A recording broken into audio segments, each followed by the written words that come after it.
like everybody's settled. So, welcome everybody. I'll be the mic tester to make sure it's aimed well.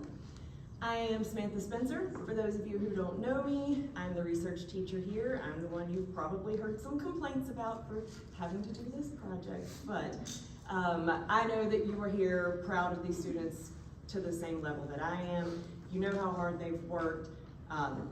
They powered through the bibliographies, their favorite, and then they did their own research, they've done their own math, they've really shown how all the information that we learn here at the Gov School can come together into one big project. And so they are excited, I am excited, we are all very proud to present to you what they have done over the course of the past year. To walk you through how this is going to go, so one person at a time will come up. They will have their slideshow, they will give their presentation that walks through the research that they did, their own study or experiment, their mathematical analysis, and what conclusions they drew from that. After that, please hold your applause. I know that you want to start applauding as soon as they are done, and I know they are like applauding inside, but wait, because after that, they will be asked a question by each of the judges. And so they're not officially done until they have made it through all the questions. You'll hear me start clapping when it's time to start clapping. But hold your applause until they are done with all the judges. We will take a 10-minute break after our fifth person, which is Chandler. So after Chandler goes tonight, we'll take a 10-minute break. If you need to use the restrooms, there are some around the corner and some back here. And there are water fountains as well if you need that. And then I do ask, however, that you don't leave in the middle of a presentation if at all possible. Obviously emergencies happen, but if you can, please try to wait until it is in between presentations so that it's not a distraction to the students. And I've hired out some junior students to be my bodyguards at the door. So if you do have to leave, emergencies happen, but also please try to wait to come back in when it's in between presentations as well. We don't want to distract the students. We want to make sure that they can keep themselves focused as much as possible. Speaking of which, please check your phone and make sure that it is on silent. And I know that we always say, yes, it's on silent, but it never fails that somebody's phone still goes off. So please make sure that you silence your phone. If it does happen to go off, just silence it as quickly as possible. And with those phones, please do not take any flash photography pictures. You are welcome to take pictures, but also please don't record. We are, with my iPad right here, recording the whole thing, and it will be posted on the Gov School YouTube page. But please don't record while the students are presenting, because that's just going to intimidate them and they'll get nervous. So, pictures, okay. Recording, please no. And then finally, please don't judge me if I cry, because I am a crier and it is my last year here at the Gov School, and so these are my last group of seniors to present. And I didn't super cry last night, so fingers crossed. But if I do, I apologize in advance. With that said, let me switch to introducing our judges for the evening. First, we have Dr. Blake Lewis, who is the superintendent for Henry County Public Schools, and she is here to continue that dedication to empowering these students, supporting their achievements, showing them what the community can support them with. We have Ms. Durden next, who is on the Henry County School Board and is in her 4th year representing the Collinsville district. In the middle here we have Mr. Doss, who is a PGS alum, class of 2017, it's before my time, and is a frequent judge here for us. So he has been a student, he's been through the process, he's been through the judge. He's got this under control, and he's teaching math at Bassett, and is really able to help judge that aspect for the students. We then have Ms. Carlton, who is assistant principal at Bassett, and is in her 12th year in education and 4th year at Bassett, correct? I have that right? Okay. And then we have Ms. Perry, assistant principal at Magna Vista. Sorry to have set you guys in competition there right beside each other. But Ms. Perry has 20 plus years, in education. And I love the quote that you sent, I think is a great transition to the students, that from Nelson Mandela, that education is the most powerful weapon you can use to change the world. we are getting ready to send these kiddos, no crying, we are getting ready to send them out into the world. And I know that they are capable of bringing that change. I know that they have learned how to put those critical thinking skills, how to put those analysis skills to work. And so I really think that they can show you tonight how they can do that. So, with no further ado, we have Ava, who is going to start us off.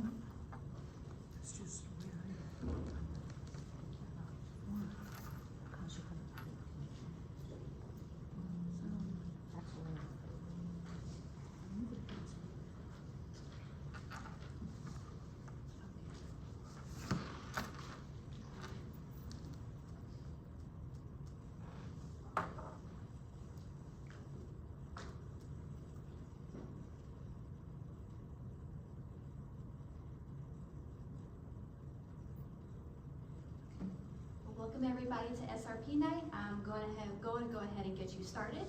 My presentation is on guardian ad litem's influence within the family court law system. So with this, a little bit about me. My name is Ava Grant. I attend Martinsville High School. I will be attending the University of Virginia and studying biology for a pre-med major.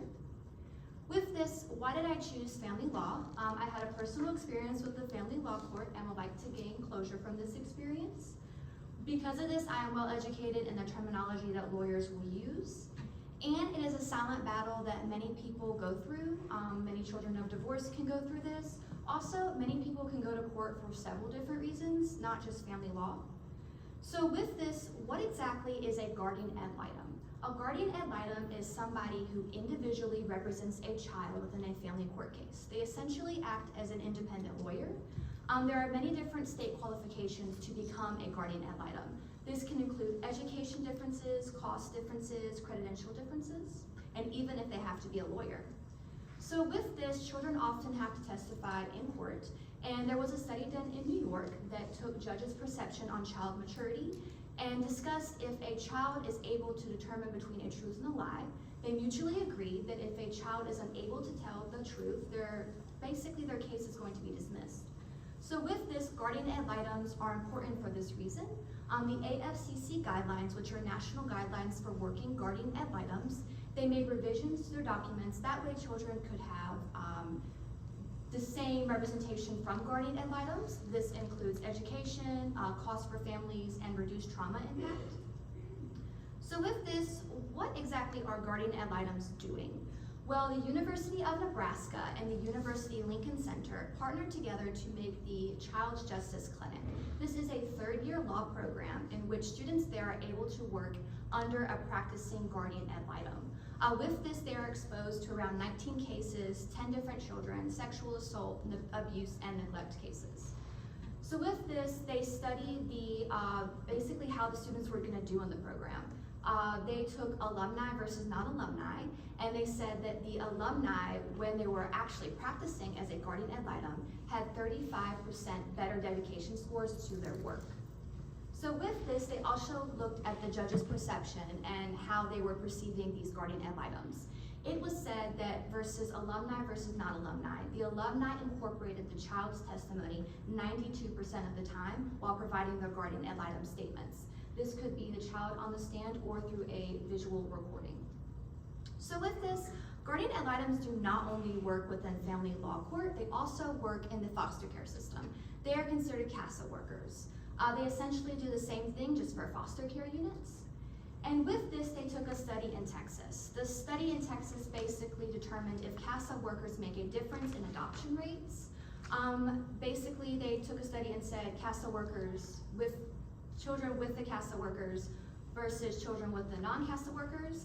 And they said that children were able to have higher adoption rates to a newer family because they found evidence of abuse with their original family.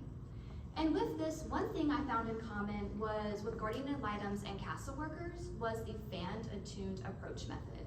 This is basically a practice where you can go through therapy to reduce trauma and burnout within your field. This was proven to help reduce biases within both CASA workers and guardian ad litems. So parent alienation. This was one of the main topics that I found when looking at child custody cases involving guardian ad litems. What is parent alienation? Parent alienation is the programming from one parent to that child to another parent. This was first done by and first discovered by a psychiatrist named Richard Gardner in the early 2000s. This can cause an extreme disadvantage towards mothers who are labeled it. A study done said that when the mother was labeled the parent alienator by the opposing party, 92% of the time the father would gain custody of the child. Within the same case, 67% of the time the guardian ad litem statement was involved in determining this outcome, which is really strange. So with this, it is important to understand the guardian ad litem's role when you are evaluating this. Overall, in this case study, they found out that 78% of all cases involving the parent alienation, the judge factored in the guardian ad litem statement to determine its outcome. This leads me to my research question, which is, does a guardian ad litem statement influence child custody outcomes? So for my method, due to research that I presented to you, I hypothesized that there is going to be a difference in the outcome that they make. And my variables are going to be the yes or no responses that I received from my experiment. So for my experiment, I had to have participants. This includes family law participants. So I had to have family law lawyers, I had to have paralegals, I had to have guardian ad litems, and I had to have judges. For this, I had to have personal connections. I had to receive these emails in some way. I talked to Katie Holland, who is a working guardian ad litem within Martinsville-Henry County. She supplied me with internships, documentations, and emails for my study. I also talked to Philip Gardner, who is a working law attorney, who basically helped me formulate my study. In total, I was able to receive 490 emails, and I randomized this with my TI-84 calculator.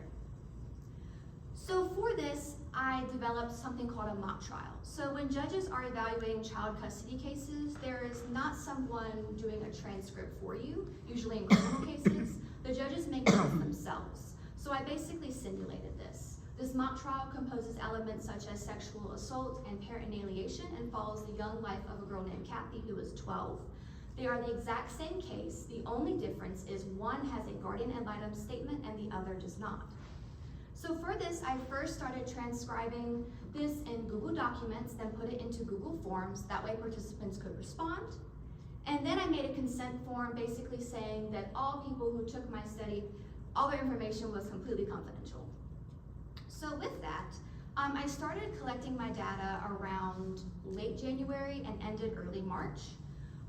Even though I divided my participants into 2 groups, I also divided them into groups of 30. That way I could regulate the responses that I received from all my participants. Even though I emailed these participants at least 3 times and monitored their responses, I only got 30 responses total. With this, my null hypothesis, which is going to be the standard hypothesis for statistical test, says that there is going to be no significant difference in guardian ad litem statement versus non-guardian ad litem statement. However, my alternative hypothesis, which is what I believe is going to happen, is the guardian ad litem statement does make a difference in the overall outcome. So with this, for my results, I have observed data from both the guardian ad litem mock trial and the non-guardian ad litem mock trial. The observed data is the raw data that I collected. I conducted a chi-square of association test, which gave me my expected values. This shows the difference in my results. According to my graph, there is little to no difference in the guardian ad litem statements and the non-guardian ad litem statement mock trials. So with my chi-square of association test, I also received a p-value, which shows the basically percentage in which I will receive different results each time. This was 83%. I got a chi degree of 0.04, which shows the difference in my results, which was very little. A degrees of freedom, which is 1. I was only comparing one category. And this shows that my 0.8367 was significantly greater than my p-value of 0.05, which is the standard number we compare statistical tests to. This means that I failed to reject the null hypothesis. So for my discussion, the predicted outcome is that they would make a difference. However, I was incorrect in my prediction, and there's no difference between the guardian ad litem statements with the mock trial versus the non-mock trial.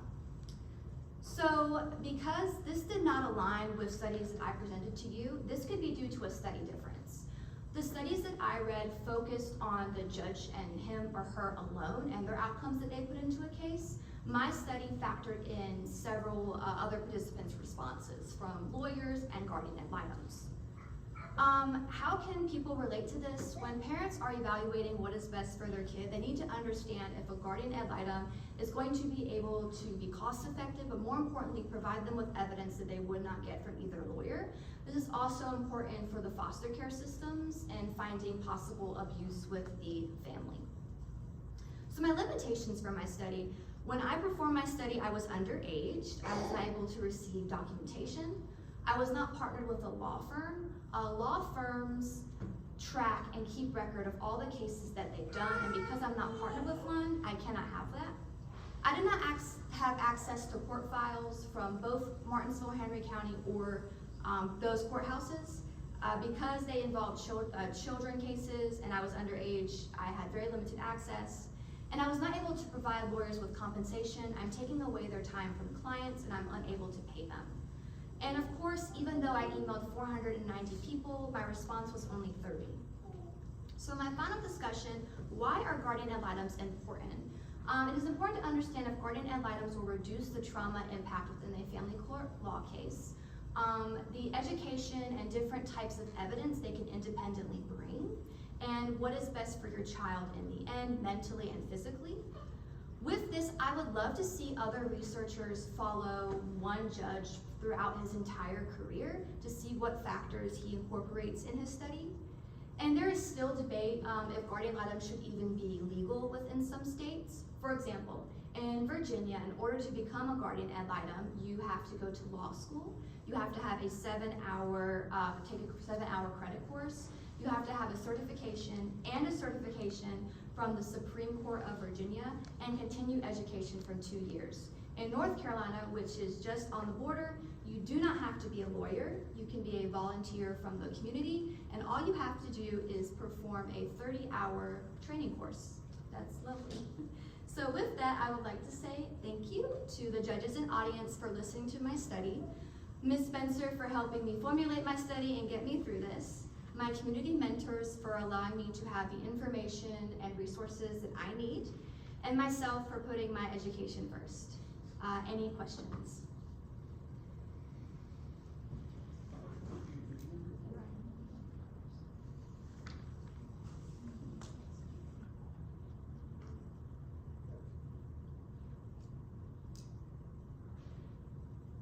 I'll go first. Which step in the scientific method did you find most difficult for your chosen topic, and why? I would definitely say getting how to formulate my study. Because I was not able to have access to actual files, I can't compare actual files to other files that were on record. I had to kind of make it up on my own, which allowed me and forced me essentially to find evidence and compare it to the resources that I had. This was difficult because I had to reach out to community mentors for this reason. This made it difficult because I ran into issues of if I was able to pay them compensation, and because I was underage, I wasn't able to look at particular documents. So that was definitely the hardest method for me. Excellent job designing your study, by the way. I really appreciate it. I thought it was really clever to use the mock trial. But with that being said, obviously people's perception of the mock trial would have been different than how an actual trial would have went. So through your reading and the things like that, do you think that if you were able to study those real trials and those real court cases, that the guardian ad litem would have had a significant effect in those real cases as opposed to your mock trial? Most likely, simply because I don't know the education or legal background of the people who were basically participating in my study. They could have been a guardian ad litem from California who has completely different regulations from somebody in Virginia. So maybe looking at state by state cases and seeing how they fluctuate, if they make a difference, can better help us determine an outcome for if they actually make a difference.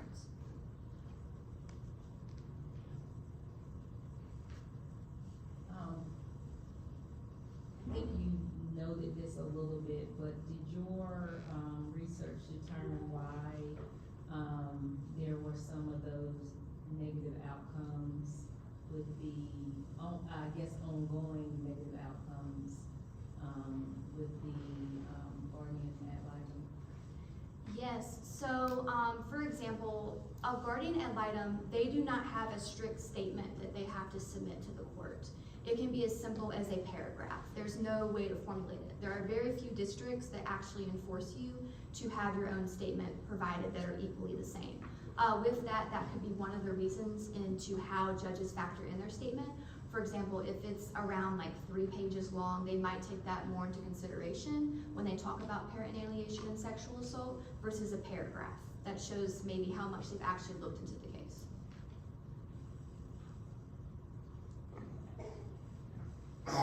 Thank you, Ava.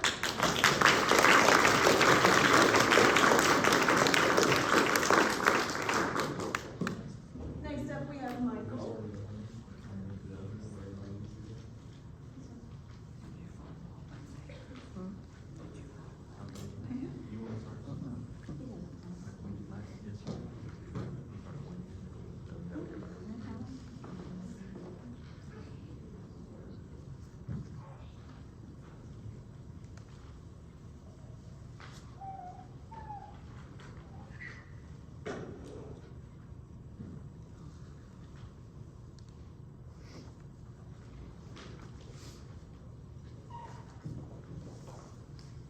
Good evening. My name is Michael Foley, and my presentation is on what materials are best for running shoes. So a little bit about me. I go to Bassett High School. I plan on attending Roanoke College to run track and field and cross country, and I plan on studying chemistry with a medicinal concentration. So why did I choose this project? I have about 6 years running experience. I started in 7th grade all the way to 12th grade, and I plan on continuing in college. I believe that having proper shoes matters a lot. Many people are different. Some people need support, some people will need something a little rougher to handle either your work or your just hobbies in general. And we have a large running population in Martinsville and Henry County. Many people participating in the Miles of Martinsville races, or I know me personally, if I'm not at school or at home, probably on the side of the road running somewhere. And this brings me to my first point about injury prevention. There are many specific injuries that pertain to running in general, such as patellofemoral pain syndrome, iliotibial band syndrome, and stress fractures. These are all caused by overuse, and that is just when you have a very, very high load of training and running, and you don't properly recover. Many things like landing mechanics, your muscles work with your central nervous system to land in a specific way. And many things like strengthening your muscles can help this. I had an injury last December where my patella was not tracking with my thigh bone, and this resulted in me missing a few weeks from running. I had to do physical therapy for a few weeks, and overall the thing that helped me was strengthening my muscles so they could pull that tracking back and align. Your joint flexors are another muscle in your leg that allow you to bend at certain angles. The more flexible and mobile these are, the better you'll be able to land, the faster you'll be able to go, and the more you'll be able to stay away from injuries. In a study done by Supercert et al., they took a bunch of college students who all had flat feet, and they split them up into 2 groups. They gave one group foot control exercises and one group not, and then they made them run about 5K.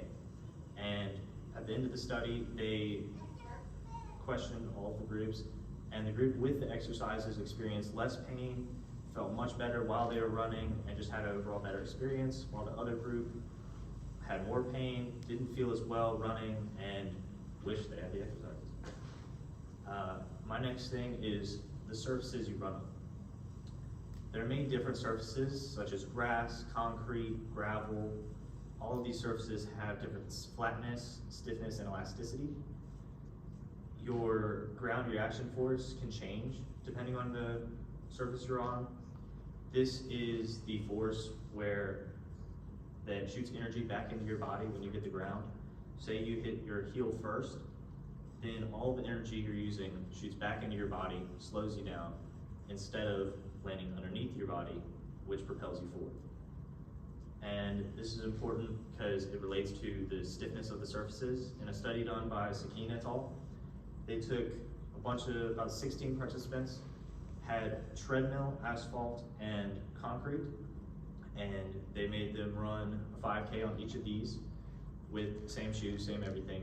And they found that depending on the surface hardness, your GRFs can change, and that's just due to the subconscious change in the way you run on different surfaces. There are many different important shoe features, such as the designs of them. Many shoes are designed to support your arches. Many shoes are meant to go faster, such as performance shoes like the one shown. And there are many like arch sport shoes, such as the Bondi 8. This is a shoe that is made to have maximum cushion and overall just support any kind of activity you're doing. And then there are performance shoes, such as the Saucony Endorphin Speed 4 right there. I have a pair of these myself. I do not use them for regular running. I use them for if I have a workout on the track or something faster to do. They have a nylon plate inside of them that is made to propel you forward, but it has a lot more strain on your muscles and your ligaments than a shoe like the Bondi 8 would. So many materials like polyurethane are used in the making of shoes. Polyurethane has shock absorption and resistance to abrasion properties. It is also used in things like car doors and football helmets for protecting people from impacts. Another foam is EVA foam. This stands for ethylene vinyl acetate. It is known for its resilience and flexibility properties. It is used in many sports equipment and other things like construction because it is much more resilient than polyurethane is. And then there are things called carbon plate inserts, and it's just a little sole of carbon that is inserted into a shoe. This is made for very high performance shoes that are very, very hard on your legs and your body. They are very, very bad for your leg health, but many pros use them in professional races because of the increase in speed you get from them. This brings me to my question. Which materials would be best to construct running shoes? My hypothesis was that the polyurethane foam would be able to resist an impact better than the EVA would due to its shock absorption. I used a comparative design comparing these two foams, and I wanted to see that the polyurethane would have a higher mean thickness than the EVA foam would. Some of the materials I used polyurethane foam that I received from Amazon, EVA foam, which Miss Samantha Spencer gave me from her house. I used a cinder block that I found at my grandma's house, and a tape measure that I stole from my dad. My procedure, I cut all of the materials into 1-inch pieces, and then I took a cinder block and dropped it from about waist height on each one of them. I then took the piece of foam, measured the thickness after I dropped the cinder block on it, and then I repeated this 31 times for each of the foams, so 62 times in total. So my null hypothesis, this is what is assumed to be correct, was that the polyurethane would be less than or equal to the mean thickness of the EVA foam. My alternative, what I was trying to prove, is that the polyurethane would have a greater mean thickness than the EVA foam and would overall resist better. In my results, this is the raw data that I collected while doing the experiment, all 62 of them. And then this is a graph of the data. As you can see, the blue is the EVA foam and the red is the polyurethane. The EVA foam did not move at all. It broke one of my cinder blocks. And the polyurethane actually absorbed the impact.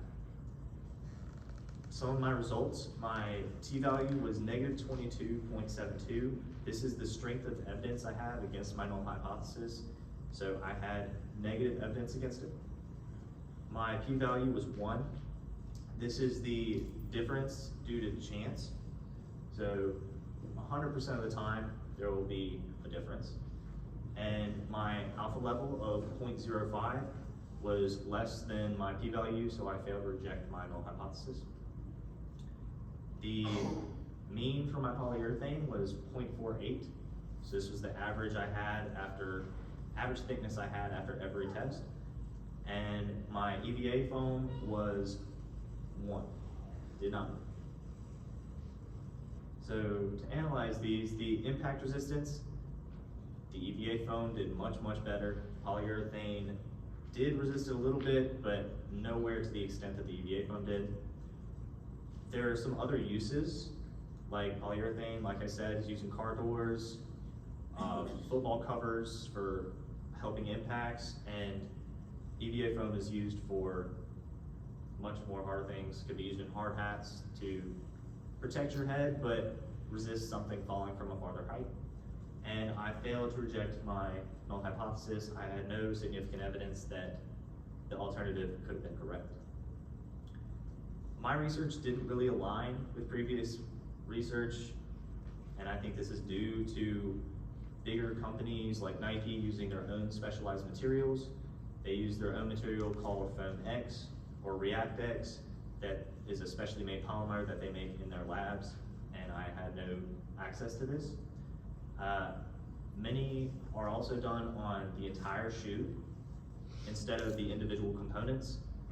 And if something was done in individual components, I couldn't find it. Maybe Nike had it stashed away so no one else could find it. Some of my limitations were time. The unexpected snow we got this year took about 2.5 weeks off of golf school. We don't come in on 2-hour delays, so that took away many, many days from researching and actually conducting my experiment. I didn't have as much funding. I sadly do not have millions of dollars like Nike does. I really wish I did, but I worked with what I could get and made use of all of the materials I could find. My sample size, it was 31, which is acceptable, but I would have preferred 40 or more just to hopefully rule out any human error on the drops or anything like that, and inaccurate measurements. So the polyurethane, after I dropped on it, it would just return to the same exact thickness every time, and the EVA foam wouldn't change. So I had to resort to leaving the cinder block on it and then measuring while the cinder block is on the foam. In future research, I would use different materials such as polyethylene. This is used in packaging, construction, and sometimes flotation devices. Styrene butadiene rubber. This is used in tires and shoe soles. And for the dropping process, I'll use a hydraulic press.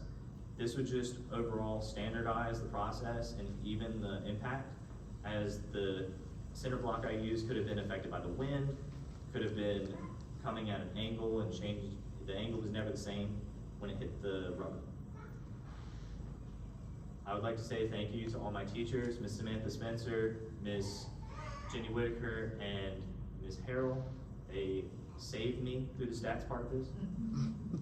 My family, especially my dad, who I drug out at 10 at night to take pictures of me doing this, and the judges and audience for listening to what I've been doing for the whole year.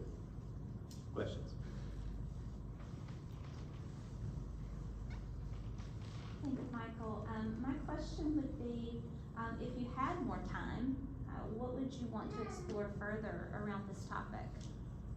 If I had more time, I would have liked to have more samples, and I would have wanted to test how different materials worked under different temperatures. That is actually what my original thing was, but there was no real way to test that. So with ample time, I would love to test how polyethylene or polyurethane would act under high heat or really, really cold temperatures. Thank you. What surprised you most, or what was most unexpected for your observations? What surprised me most was that the EVA foam did not squish at all. One of my cinder blocks broke, it bounced right off of it and just smashed on the ground. Luckily, I had a spare, but that was probably the most surprising thing, and definitely did not help during the process. Okay, forgive me if I'm wrong, but I follow a little bit of things on the news and such, and, I think there's been some debate around shoe materials lately in the running game, because of like carbon plates in shoes. I think even some shoes have been banned. Yeah. Do you think, like, after you study all these materials and somebody who runs yourself, do you think that shoes should be banned based off of the material, or do you think that it's fair game if everybody can use it? So that's a good question. So there have been some that have been banned at the professional level, and this could just be because they overloaded it with carbon inserts, and maybe there's a limitation on what the amount of carbon they can put in them. I know many do use other ones, like there's the Nike Vaporfly 3. Those are used, they have carbon plate insert. I believe that there should be a limit to how much you can put in there because it is really detrimental to your legs. But overall, I think it's okay as long as that limit is not exceeded and the safety of the runners is paramount. Why 31 samples for each? Well, so my teacher probably would have killed me if it was 30. 31 is basically just the acceptable amount to rule out any human error, but I would have preferred 40 just because many things can happen. The EVA foam didn't move. Maybe it was just the way I cut them, but 31 was just the acceptable number and allowed me to do enough samples and enough tests to actually get testable evidence and actually make something out of it. As a runner and doing this particular research, what different types of material do you think would be beneficial to maybe if you further this research, look into having into a particular shoe? Okay. So I know the polyurethane and the EVA foam are already used in shoes. The polyurethane would be used in something like a Bondi 8, something much more compact and squishes down easily. The EVA foam would be used in something more resilient and fast. The other things I mentioned, the polyethylene, the rubber, I would like to see how they would compare to the polyurethane and the EVA in terms of what would go in the shoes, test out, make different shoe constructions, put all 4 of them and test them out, see which one works in impact, absorption, or spring in your step, or whatever, something like that. Anything to set them apart and give them a certain role. Thank you, Michael.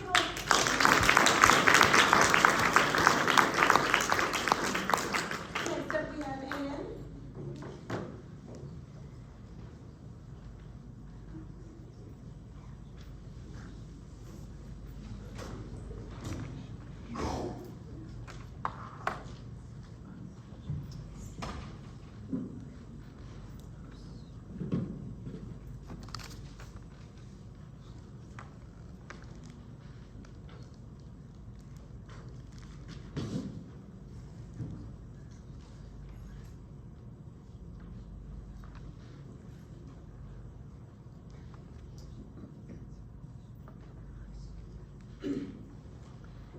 Hello everyone, my name is Ann Agee and I will be presenting the effect of workplace stress on driving abilities.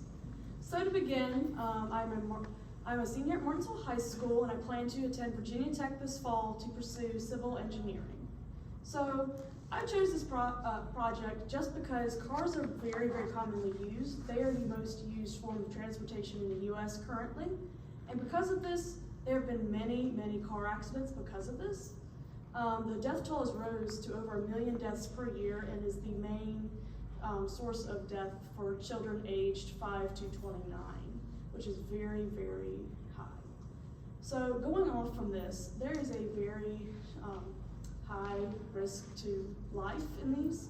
A study in the French Institution of Transportation found, using cadavers in different types of vehicles, SUVs, trucks, anything you can think of, found that over all of these vehicles, over 2,000 pounds of force is typically applied to a body during these accidents to the heart, lungs, rib cage, anything primarily in the torso of a victim. And often, many of these, there's multiple victims in these accidents. It's not typically just one victim. There's normally 2 or 3, while the driver who initiates the crash tends to survive in these accidents, which of course can ruin families. Many children, like I said, 5 to 29, this is their main cause of death besides sicknesses or anything crime related, which is very, very dangerous. So these accidents can be caused by many things. Many people in this room, of course, will have a cell phone, and many people now feel as though they do not have any true separation from work. Many people receive many emails, calls, texts, anything of the like, any time of the day, whether it's work-related, family, financial, anything like that. And fatigue, many people feel as though they do not get enough sleep at night. A study in China found that the majority of people aged 18 through 35 do not get the recommended 8 hours of sleep per night. Most tend to get 5 or 6 or even less, which is very detrimental to your health. And of course, many people are very emotionally unstable. A study by Sassari et al. Found that those with ADHD are more prone to road rage type activities such as swerving or accidentally cutting somebody off or just being distracted in general. And yes. So these driving issues can be detected in very modern cars. A study by Tefuri et al. Found that when you are fatigued, especially from driving, your eyes tend to blink for longer than 3 seconds. And in China, they are currently developing a device to detect these movements, and they are trying to put them in newer cars, such as electric cars, that is still being developed. It's very new technology at this point in time. Also, car movements can be detected when someone is moving. Like, say you are swerving into another lane or you're drifting into another lane. Modern cars, like say a 2025 Honda, will play a loud beep to let you know that you are moving out of that lane, as seen in my mother's car, which is very annoying at times, but it definitely pulls your attention back to the road at these points, which I believe are very important devices in society at this current point. So this leads me to research the results of stress. So stress can cause extreme burnout in many cases. This burnout can cause even worsened fatigue. It can make you, of course, distracted, like I said. It can impair your memory as well, which is terrible. If you're losing your memory, you may not remember to turn at a certain place. You may not realize that you are about to approach a stop sign, anything like that. And that goes into the sensory impairment section of this. Oftentimes, of course, you might be distracted easier. You might say, oh, there's something fun going down the road. Let's look at that. There's a festival going on. What's going on over there? Which, of course, will go back into leading another accident on. You may miss another driver or just simply run over something and then lose control on the road. And this stress tends to come from work. This is the most cited form of stress in our world currently compared to financial struggles, family struggles, anything of the like. And many people feel they have no true separation. A study in India found that many people do not feel there is a true separation from work, as they have continued to receive many texts, calls, anything related to work, even into late hours into the night, which is not good at all. Go back into the fatigue. And another study found that teachers tend to have the same amount of stress as a medical resident, even if they had been teaching for more than 10 years. So this leads me to my research question: how does workplace stress affect driving abilities? So for my method, I did an experimental study. So I had 2 groups, and I wanted to see if there was any difference in this study. I was measuring work-related stress. I was paying attention to whether they were stressed or not during their trials. And I just wanted to see how this affected their ability to drive a simple RC car on a simple track on the floor. So for my materials, I used a small, plain, simple model RC car, like a children's model, to hopefully keep everything simple on the remote controls. I used AA batteries. I made sure to use the same brand of AA batteries during the entire experiment to make sure that did not change the voltage in the car to affect speed during these times or anything of the like. And then I used bright blue painter's tape to make the track clear when you are driving the track. You can stay in the lines, hopefully. And then also to mark the ending, I used 2 red Solo cups to make it as bright as possible. So, of course, for my study, I had to have participants. I pulled Martinsville High School staff. This includes teachers, administration, janitors, anyone who was available. And of course, to join my study, I used consent forms. These were printed in my mom's classroom on her printer using Microsoft Word. So to prepare for my study, of course, I had to make sure I had all the AA batteries, I had to make sure nothing was corroded, anything like that, no issues at all. And then also I had to leave early from my class to create the track. This was a simple track. I tried to keep it as even as possible in the measurements to hopefully not make anything very annoying looking for myself when I was doing this. And then of course I had to make sure all the quizzes were printed.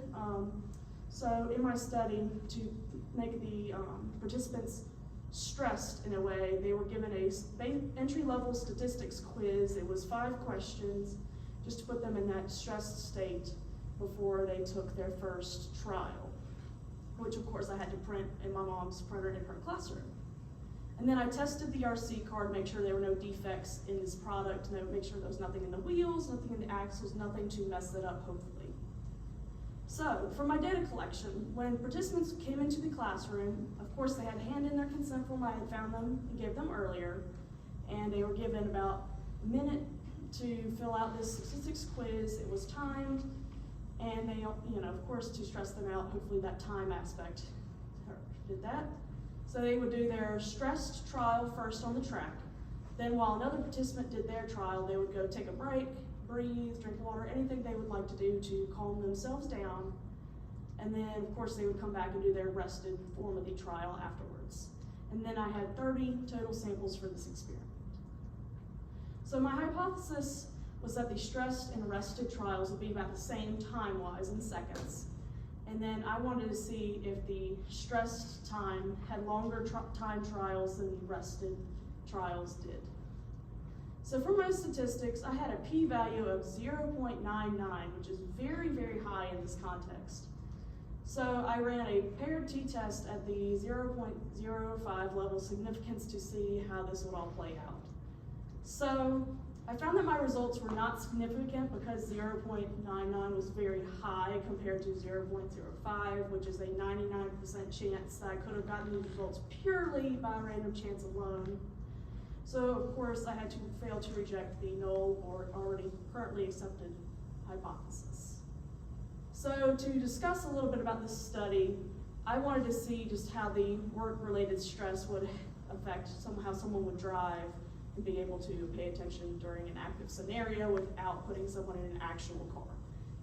And of course I wanted to keep everybody safe.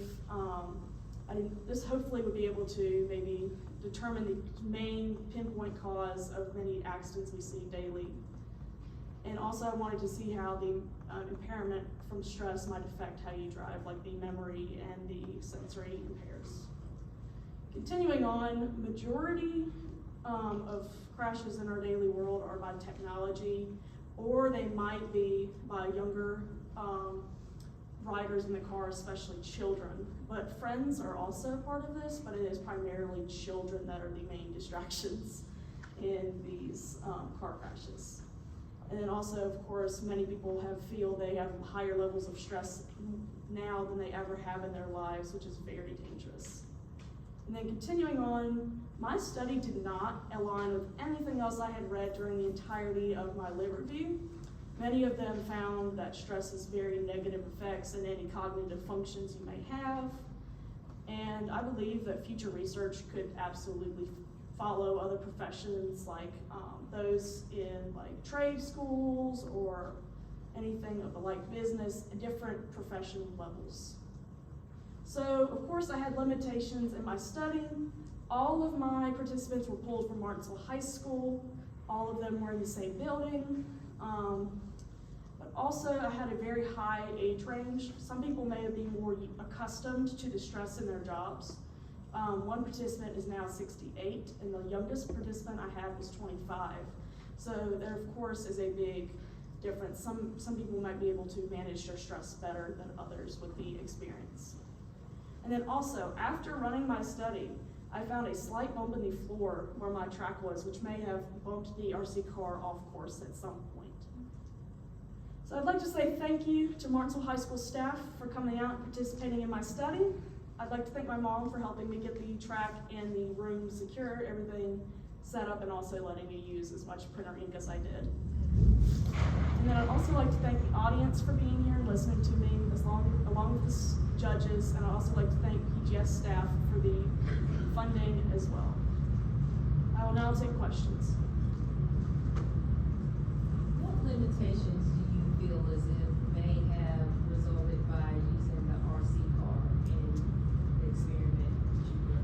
I tried my best to explain the controls of the RC car. It was a simple left and right and forward and back motion on the RC car, but my oldest participant had never used one in their life, and other older participants had never even seen an RC car, while the younger ones may have understood how to use it a little better. And some participants said they had children who knew, and they've had to work on them and like fix them into past, stuff like that. So I believe maybe solidifying it down to one age range or the other, essentially. Do you think there would have been differences if you had used more students, like 16 and older, or is there a reason you just used like 25? I believe you said your youngest participant was. So I was told I was not allowed to use anyone under 18 as much as I would have loved to. I would have loved to see how that works if you had your license or not, even being children as well. But yeah, 25 was the youngest participant I had available to me, essentially. But I feel like those without their license may do worse in this situation. First of all, go Hokies. Yes. And then, so as a future civil engineer, after you've done this study, do you think that the U.S. should prioritize developing car technologies that would help distracted drivers, or that we should prioritize public transportation?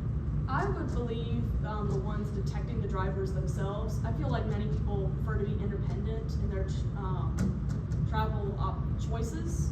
They may feel like they're being watched if they are forced to do public transportation. That just may be, they might be more introverted personally. I definitely like what some of my studies are developing, especially the eye tracking device that is being made. I feel like that if that is really invested well, that would be very helpful in the cars. If you had more time to conduct follow-up research, what would interest you most to investigate further? I would definitely like to look into other professions. Especially I would like to pull from Martinsville city workers. My dad works for Martinsville Electric. I would love to see how some of them are, because they of course drive the large bucket trucks. I'd like to see maybe like firefighters, anybody who like that with the large vehicles who are under constant stress as well. Hey, well, what surprised you the most in conducting your research? Well, somehow one of my participants, he was in the older age range, somehow had a shorter time score than anyone else in the experiment. He managed to complete the track in under 3 seconds, which was very surprising. Thank you.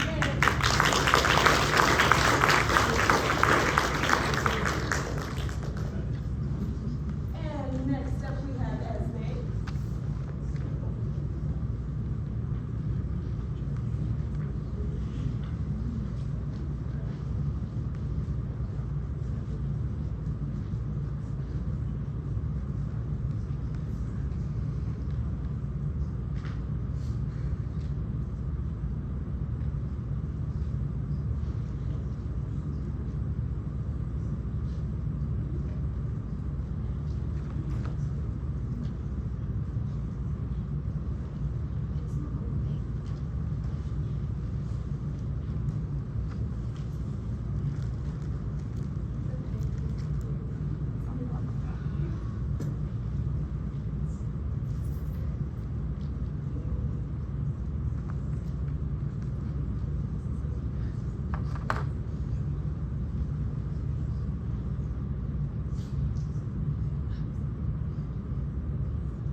I chose this topic. I chose this topic because it was fairly easy. I didn't want a topic that was going to add a lot of stress or add onto my workload of school. I also chose it because I wanted something that was going to be fairly fast and easy to get out of the way. And because knowing what's in your water definitely helps people. So, water scarcity is the overconsumption of a natural resource of water. In a study done by Humera Pandian, they said that over 2 billion people live in countries with high water stress, and 1 in 3 people globally do not have access to safe drinking water. Water pollution is the contamination of water bodies with harmful substances that make the water unsafe for drinking, bathing, farming, and for wildlife. False advertisements are advertisements that contain misleading, exaggerated, or untrue claims about a product to make their product seem better and more, and to try to convince people to buy the product. Some easy targets that companies usually seem to target are usually children. A study by Mustafa said that kids are more likely to fall for false advertisements because they are not able to see the misleading nature of ads as well as adults. Some innovations in water filters. So Egyptians are one of the earliest and most advanced civilizations that we know. An article by Stickland said that the Egyptians were the first known to use water filtration. They started off with, they would use sand and charcoal to filter their water. They would also filter their water by sticking metal rods into them, which would boil their water. Hippocrates is another one. He was a Greek physician. He was known as the father of medicine.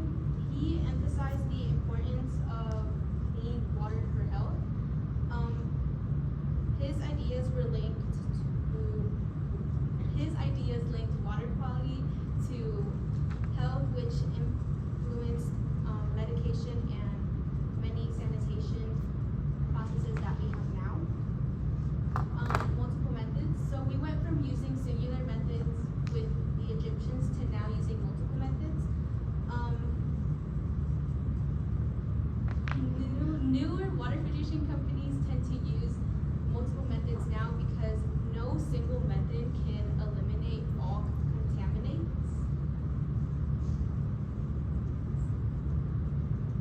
Water filtration. Water filtration is the process of removing impurities like dirt, chemicals, and bacteria from water to make it clean and safe to drink. Water quality is how clean, safe, and usable water is. Good quality water is water that is safe to drink and is free of harmful substances and is clear in appearance.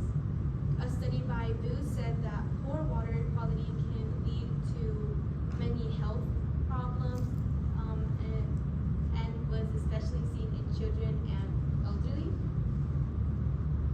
Contaminants and pathogens. A study by Shed said et al. Said some common contaminants are lead, chlorine, and nitrate, while some common pathogens are E. coli and norovirus.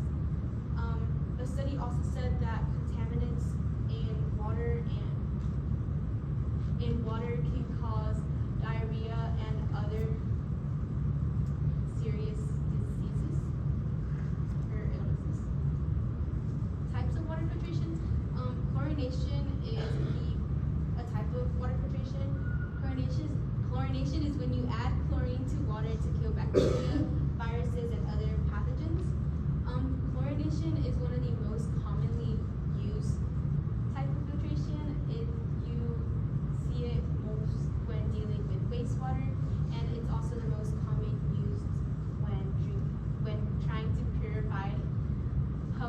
drinking water. Fabric filtration is a method where you use cloth or fabric to physically strain out dirt, particles, and debris from water.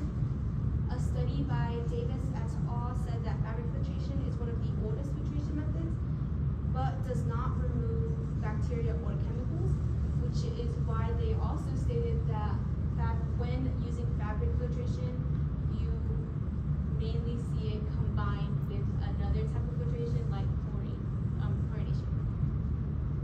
So all of this led me to my research question: do water filters reduce as much chlorine as they are advertised to? So for my method, I saw that good quality water was very important throughout all of my research. So I designed an experimental study with a control group, and I compared water filters with the level of chlorine present in water. Yes, the chlorine level, that's what I was measuring, that was my dependent variable. For my samples, I had tap water as my main sample. I also had a Brita filter, which was for my first group, and then I had my water filter for my second group. For preparation, I started off with numbering all of my cups. I had 90 cups, 30 and I had 30 in 3 groups. I then randomized all of my cups by searching up on Google a sequence randomizer, and then I poured water into my cups. For my data collection, I started off with pouring the water through my filter. I would then use my pouring strips by dipping them into the water, and then I put all of my data into Excel. So for my hypothesis, my null hypothesis was that there was no association between the level of chlorine found in water and the type of filter that I use. And for my alternative hypothesis, which is what I believed would happen, was that there was a significant association between the two. When analyzing my data, I had 2 main groups. I had chlorine non-present and chlorine present. I then compared these 2 groups with my observed data and my expected data. My expected data is what I got through my calculator once I put all my calculations in, and then my observed data is what I actually observed or got from my experiment. For my results, I had a confidence interval of 95. I had a p-value of 3.189 to the negative E13. And so because my p-value was significantly smaller than my alpha level 0.05, which I got from my confidence interval, I rejected my null hypothesis. So in conclusion, because I rejected my null hypothesis, that meant that there was that my alternative hypothesis was correct, and that there was a significant association between the amount of chlorine found in water and the type of filter that I use. This is very important because this can help people see that although for example, like in my study, the Walmart brand filter claimed to do the same thing as my Brita filter, whereas obviously my experiment shows that that is not true. And so this can help people see what products are, that everything a product is advertisement is not always true. So for my limitations, number 1, my sample size. I only had 30 in all 3 of my groups. My data collection too. So when I collected my data, I didn't have any specific measurement or specific amount of chlorine that was in the water. With the type of chlorine strips that I used, it was like, the chlorine strip was like, the first one would say like half, and then the second one would say 2/4, and then it would be 3, 6, but each shade would signify that there was a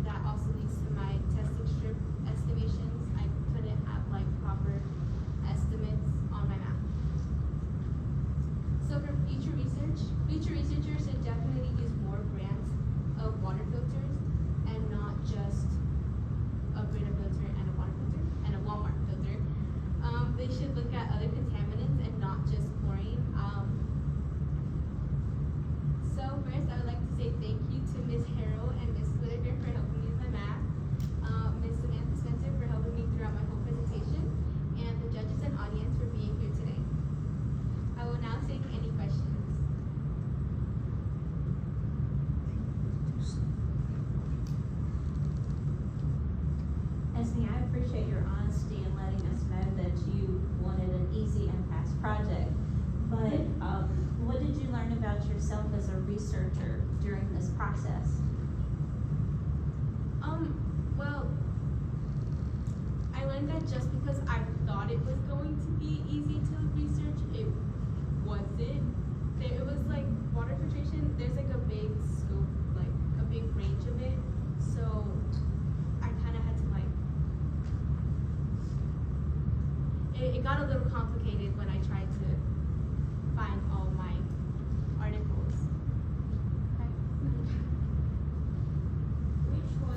Which step in the scientific method did you find most difficult for your topic? I would probably say, like when I was looking at my testing strips, that was very hard because I didn't know.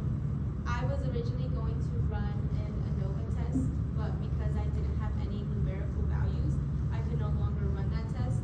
So I had to switch and change my math. So that was probably the hardest one.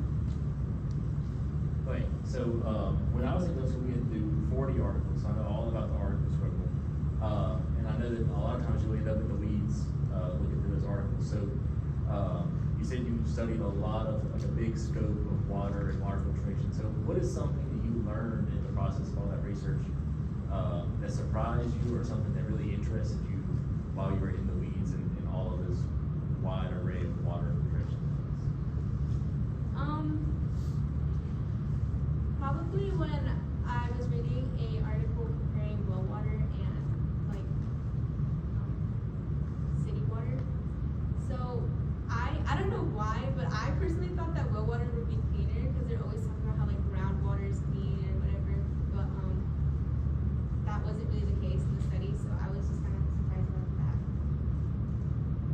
You mentioned something about wanting good water, or it's important to have good, how would you define what is good water? Well, when looking at good quality water, I would say like that there's not like a extreme high level of chlorine or high level of fluoride or just high level of chemicals that you wouldn't normally or you shouldn't normally be drinking. Do you feel as if, I know you said your research was a little limited, but do you feel as if did you take a deeper dive to compare maybe the, ingredients of the particular filters to see if that made a difference in the outcome? I want to say yes. I'm not sure I understand your question though. So are you asking like the materials that were in my like in the filters or? Yes, like what was the difference between the two filters that you used for the amount of fluoride that you saw that was in the water? Well, both of my filters were fairly similar. They were advertised to be practically the same. Right. So in the Brita filter, I know that it said that it had it used sand filtration, and when I had both of the filters in my hand, they sounded the same and they looked the same. So I want to say that the Walmart filter, when I shook the Walmart filter. I shook both actually. So that wasn't any. I don't think that was that finished part, but there was definitely also sand in that one, and they both had like fabric, like I think they both had fabric and sand filtration. Thank you.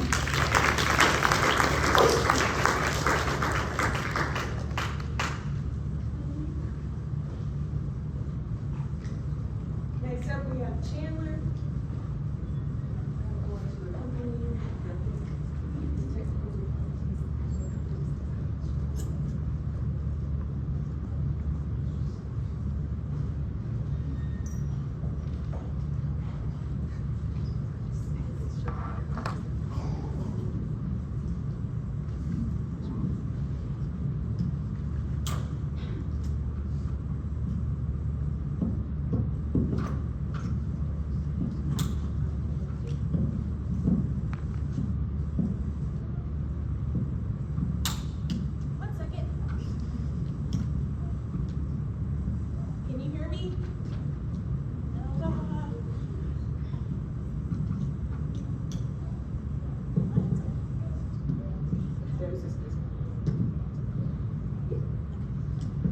I just hold it? Perfect. Okay. Let's see.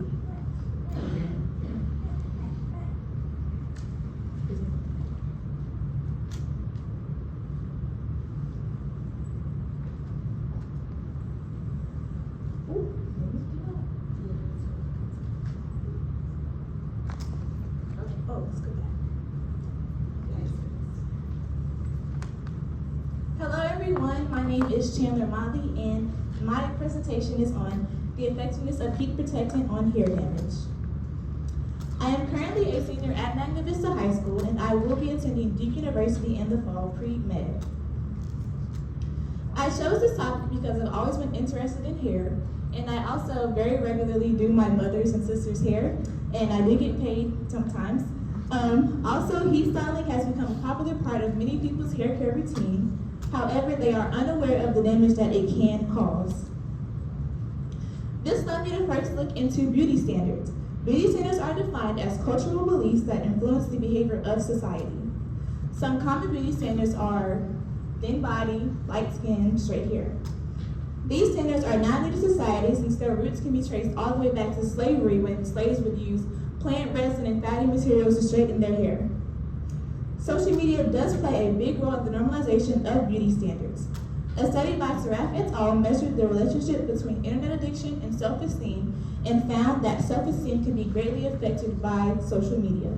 This is usually seen as negative because people usually compare themselves to others through social media. After researching beauty standards, I then looked into natural hair. Natural hair has a very complex structure and composition which primarily consists of keratin. Hair goes from the follicle through the epidermis and dermis and eventually emerges through the skin. One of the most fascinating facts about natural hair is its diversity. It comes in many different shapes, sizes, colors, and lengths. A study by Yang et al. Measured the structure of human hair across various individuals and found that genetics play an important role in determining hair patterns and types. Since we all have different genes, we all have a different hair type. Of course, with natural hair comes damage. There are many different ways that hair can acquire damage. A common type of hair damage is heat damage. A study by Kuchi et al. Measured the relationship between the mechanical and thermal properties of hair and found that heat does alter the mechanical properties of hair. The excessive use of heat can cause hair to be lustreless and even broken. However, advancements in hair care have found that the application of peptides and amino acids can help repair damaged hair. These advancements in hair care include heat protectant. Heat protectants are essential when styling your hair with heat. Protectants function by forming a barrier between the hair and the heat, which reduces direct exposure which minimizes direct exposure and reduces damage. They also help retain moisture by preventing water loss from the hair. They are mainly composed of silicones, which are seen as ideal conditioning agents in both skin and hair care products. A study by Zhu et al. Measured the effectiveness of polymers and silicones and found that they are crucial in protecting hair from damage. They have also found that heat protectants ensure even heat distribution when styling. Since I plan on using synthetic hair for my experiment, I looked into synthetic hair. Synthetic hair is mainly composed of polyamide material, which is considered safer due to its durability, flexibility, and chemical resistance. A study by Santiago et al. Assessed the use of synthetic hair in hair restoration and found that synthetic hair can be a sustainable solution for hair loss. It's also very affordable and low maintenance. Those topics led me to my research question: does heat protectant minimize hair damage caused by heat styling? Since studies in my literature review found that heat alters the mechanical properties of hair and that polymers are seen as conditioning agents, I predicted that heat protectant would minimize the amount of damage that comes from heat styling. So I conducted an experimental study with the independent variable being the application of the heat protectant and my dependent variable being the acquired hair damage. As stated in my literature review, I used synthetic hair to conduct this experiment since there is little research done on how heat protectants can affect synthetic hair. And these samples were purchased from Amazon by Ms. East. To prep my hair samples, I first split the hair into sections. I then used a rubber band to split that section into a top, middle, and bottom portion, and I cut the hair above the rubber band, which ultimately created 3 samples. Lastly, I placed the samples into numbered Ziploc bags. I used an online random number generator to generate a sequence of numbers between 1 and 62, and I assigned the first 31 to the treated group and the second 31 to the untreated group. This ensures that there is no bias within my experiment. For the untreated group, I first combed through the hair to ensure even hair distribution, and with the heat of 410 degrees Fahrenheit, I flat ironed the sample using 2 passes to simulate actual heat styling. For the treated group, as you can see here, I first sprayed heat protectant on the hair approximately 6 inches away, in front and back, and I combed through the hair to ensure even product distribution, and I used the same method and heat when flat ironing. I then laid them to cool before placing them back into their designated bags. To calculate my data, I closely examined and assessed every hair sample for 3 factors. These factors included frizz and breakage, texture change, and shine and luster loss. I then gave each sample a score for these factors, with 1 being the least affected and 5 being the most affected. After calculating the final scores of each hair sample, I divided by 15 to determine their damage percentages. The null hypothesis of my experiment is that there is no difference in the damage between the untreated and treated group. And the alternative hypothesis, which is the one that I hypothesized, is that the untreated group received more damage than the treated group, which would indicate that my treatment was effective. When analyzing my results, the higher percentage indicated the most damage. The untreated group had an average damage percentage of 60.22%, while the treated group had an average damage percentage of 40.86%. The percentages and their deviations are shown here in the graph. Since I'm comparing 2 different groups, I conducted a 2-sample t-test. I got an approximate t-value of 5.508, which indicates that the difference in the damage between the treated and untreated group was statistically significant. Along with the high t-value, I got a p-value of 1.32 times 10 to the negative 6 power, which indicates that there is a very low chance that the difference is due to random variation. Due to my p-value being lower than 0.05, the hypothesis was rejected, which would support my initial hypothesis that the heat protectant was effective. To conclude, I found that the heat protectant was effective in minimizing hair damage. I believe this is because the heat protectant created a protective barrier between the hair and the heat, which limited the direct impact of the heat and reduced moisture loss. This study is important because it emphasizes the use of heat protectant when heat styling. A small sample size was a limitation of my study because it reduces reliability. Inconsistency with the application of the heat and the protectant were also limitations because it could create potential bias. And lastly, a limited product formula range was a limitation because it restricts the generalization of my study. Future research should conduct this experiment on more hair types like curly or wavy hair because it'll provide a better representation. They should also use more products with different formulas because it'll tell which ingredient was most effective. And lastly, they should do this experiment using different heat styling tools like a blow dryer or a curling wand because it'll make the results more realistic. I'd like to thank my teachers, specifically Ms. Spencer, Ms. Whitaker, and Ms. Dillon for helping me throughout this whole process, my mom for listening to all my rants of frustration and overwhelming feelings and everything that I hated about everything, and my judges and audience for being here tonight. I will now take questions.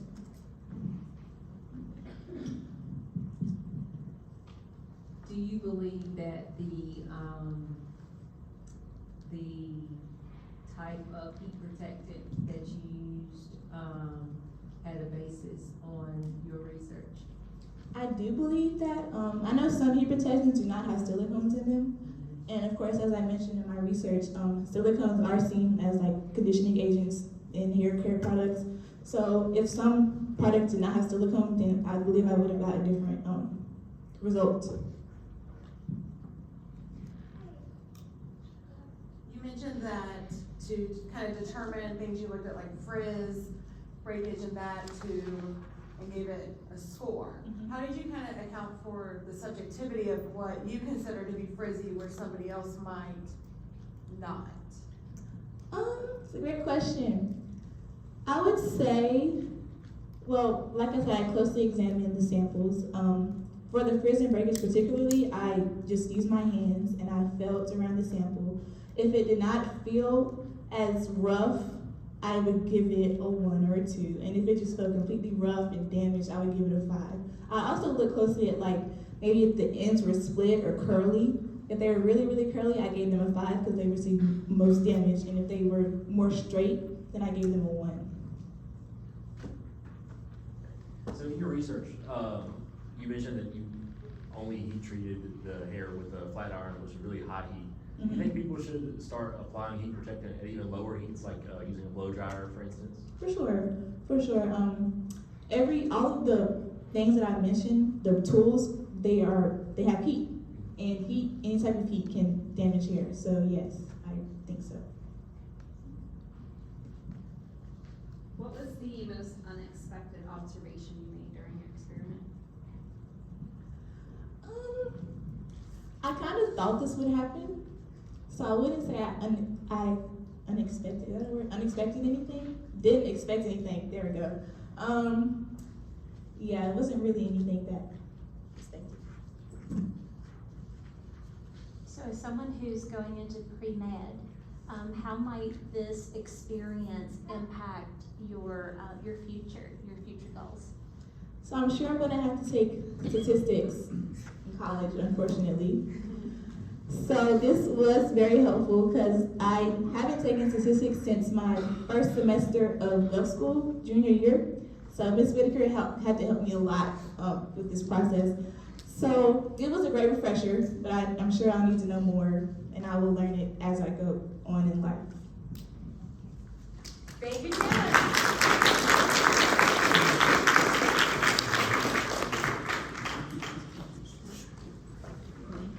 Okay, so what time are we at?